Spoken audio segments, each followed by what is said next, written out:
12 वाजता नाशिकहून एक अभिनंदनाचं पत्र तुमच्यासाठी आलं की ब्रह्ममुहूर्ताच्या वेळे औदुंबर कृपाक्षेत्र छायेत अतिशय असं सुंदर श्री गुरुचरित्र पारायण तुम्ही केलं, त्यासाठी एक अभिनंदनाचं पत्र आलं. अवधूत चिंतन श्री गुरुदेव दत्त आपणा श्री दत्त कृपा आशीर्वाद सन्मान पत्र प्रदान करताना आम्हास अत्यंत आनंद होत आहे.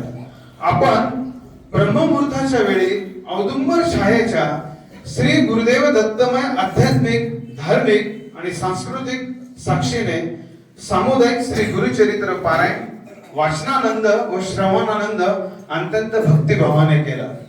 आपली ही निष्ठावान सेवा भक्ती आणि आध्यात्मिक यास मनपूर्वक कौतुक. अशी श्री दत्त सेवा आपल्याकडून निरंतर चालू राहो हीच श्री गुरुदेव दत्त चरणी प्रार्थना. अवधूत चिंतन श्री गुरुदेव दत्त आध्यात्मिक अभिनंदन व हार्दिक शुभेच्छा. श्री गुरुचरित्र पारायण सेवा समिती कळवण. मार्गशीर्ष पौर्णिमा गुरुवार, श्री दत्त जयंती दिनांक 4/12/2025. दिगंबरा दिगंबरा श्रीपाद वल्लभ दिगंबरा. हे गौरवपत्र तुम्हाला स्मरण करत देत राहील की सदैव असावं, गुरुचरित्र वाचावं. जोपर्यंत अंतःकरण पवित्र होत असतं तोपर्यंत ह्या सगळ्या आध्यात्मिक गोष्टी होत असतात. उद्या सकाळी ही आठवण येईल की थंडीचा कडाका, औदुंबराची सळसळ, पण श्री गुरुचरित्राचं वाचन आपल्या हातून कळत न कळत होत राहतं. अनेक जण इथे परंपरेने 20-25 वर्षापासून बसत असतात. पोपटे महाराजांना ते सांगितलं, या व्यासपीठाची ताकद आहे.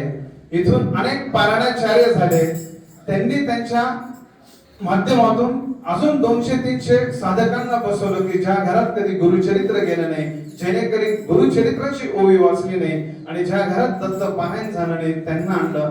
असं ह्या व्यासपीठाची ताकद आहे. तुमचंही काहीतरी पूर्वसंचित आहे. काळे महाराजांनी सप्ताह घेतला आणि तुम्हाला पाठवलं. कुठेतरी सामुदायिक वाचनाची ताकद काय असते, लहरी काय असतात, ते काहीतरी घडून येणार असतं आणि तुम्ही सर्व भाग्यवान आहात. मी रंगीत दादांना विनंती करतो की हे सर्व दत्तकृपा आशीर्वाद सन्मानपत्र त्यांनी त्यांच्या हातून महाराजांना द्यावं आणि मी ज्यांची नाव पुकारले त्यांनी हे सन्मानपत्र घ्यायला यायचं.